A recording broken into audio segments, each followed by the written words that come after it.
عاد موضوع مبادرة المصالحة بين الجزائر والمغرب من جديد، حيث دعا اليوم الأمين العام للاتحاد العالمي للعلماء المسلمين علي القرداغي البلدين للانضمام وبصفة عاجلة لمبادرات الحوار من أجل لم الشمل بينهما، محذرا من كل أنواع الفتن المفتعلة من جهات تخدم مصالح أعداء الإسلام والمسلمين، يراد من خلالها القضاء على ما بقي من قوة الأمة الإسلامية والعربية على حد تعبيره.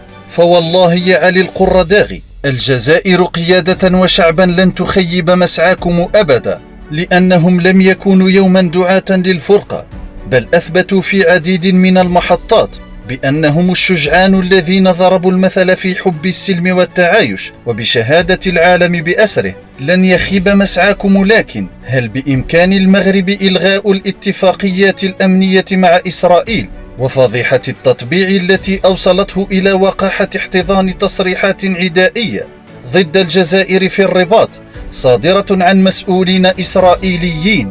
هل يمكنه أيضا تقديم اعتذار ملكي رسمي للجزائر قيادة وشعبا عن الإساءة لرموز الجزائر التاريخية وإهانة العلم الوطني؟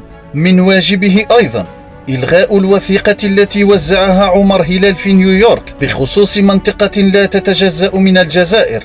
المغرب مطالب كذلك بوقف تدفق السموم بإيعاز من جنرالات المخزن، والالتزام بالعودة لخيار الاستفتاء لتقرير المصير في الصحراء الغربية.